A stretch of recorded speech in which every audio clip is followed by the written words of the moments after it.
D, wait for it, delightful. Check out the name tag. You're in my world now, Grandma. What's up, nerds?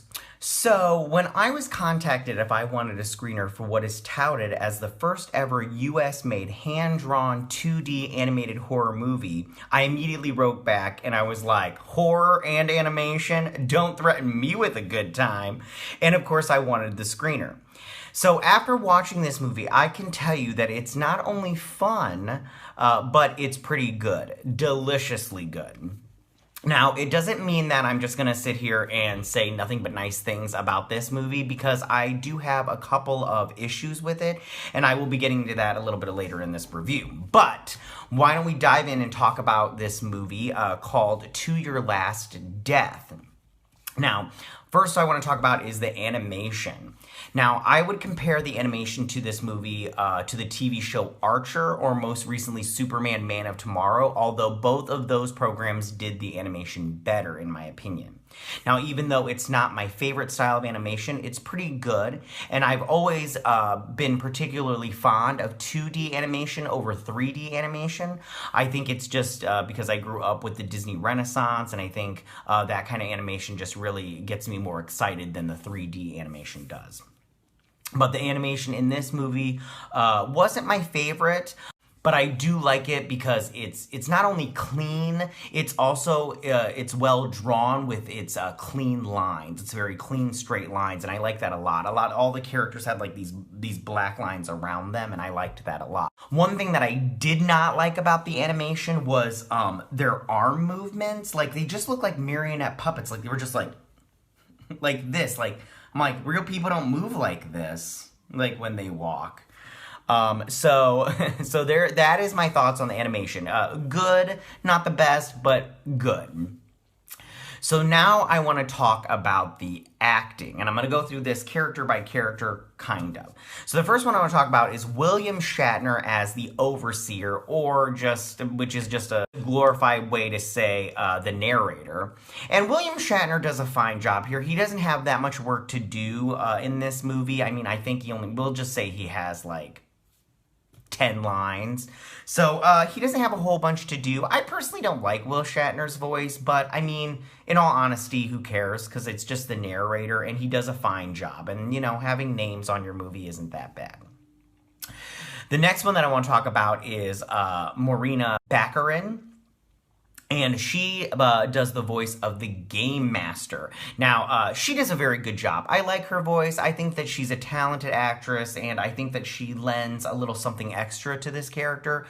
The character is kind of one-dimensional in the sense that this whole thing of it's a game to these gods, that they didn't really explain that portion of the program that well, and I wish they would have. It wasn't necessary, but it was a little confusing, because I'm like, who are these people in pink that are, you know, playing this game?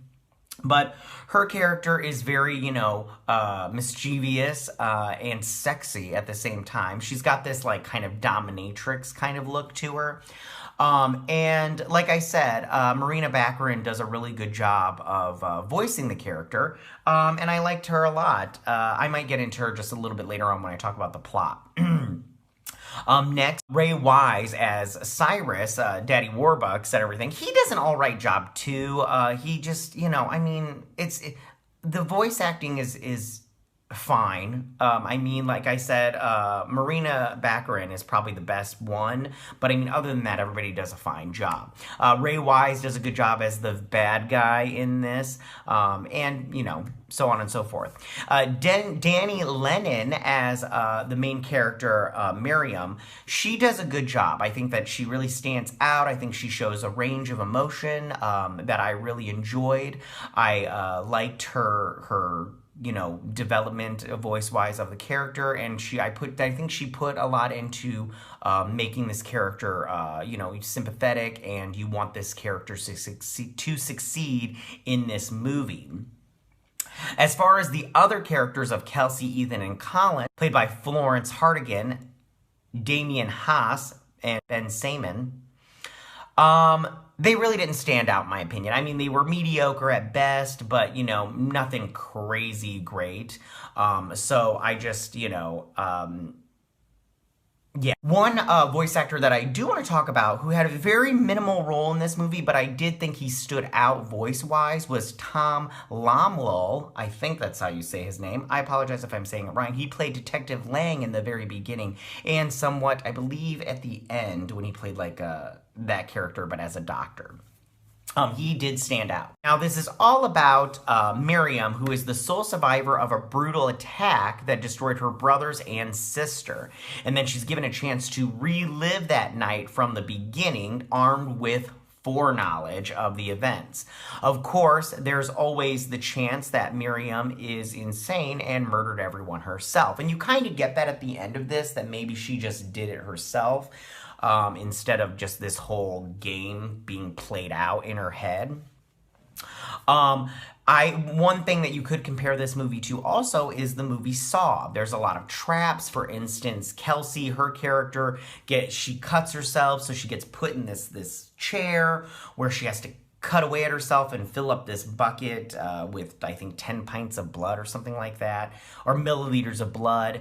And then after the 60 seconds, if she hasn't done it, her head gets cut off. But if she has done it, the 60 seconds just start all over again. It's just crazy. The music in this is very good. The writing is pretty good. It's not the best writing in the world. I think it has a lot of problems towards the end and in the third act, especially the way that the ending is written. It just kind of, in my opinion, just kind of ends, and I don't like that. You're supposed to figure out what's going on yourself and make your own decisions.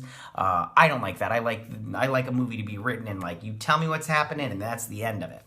One thing that I'm getting sick and tired of, the trope of, is bad fathers. I mean, we see that a lot in movies and TV shows these days, is just this bad fathers trope, and it's getting very annoying, and I've had enough of that, because I'm a dad, and I think I'm a pretty good dad, so, I mean, not all parents can be jerks. So, in conclusion, To Your Last Death is a super fun ride through the horror, and I would say that if you are going to watch an animated horror movie, this is a good one. I would say definitely check this one out. It is released today, October 6th, on Blu-ray, and you can also find it currently available on demand on Amazon Prime, iTunes, Vudu, and numerous US and Canada cable outlets. I just want to say I'm thankful to everybody over at To Your Last Death for letting me check out the screener of this movie, and I hope that you guys go and check this movie out. If you like this video, go and hit that like button. I won't mind. If you're new to my channel, please hit that subscribe button. I'd greatly appreciate it. And I will see you guys on the next review. Just remember, all outcomes are possible. Bye.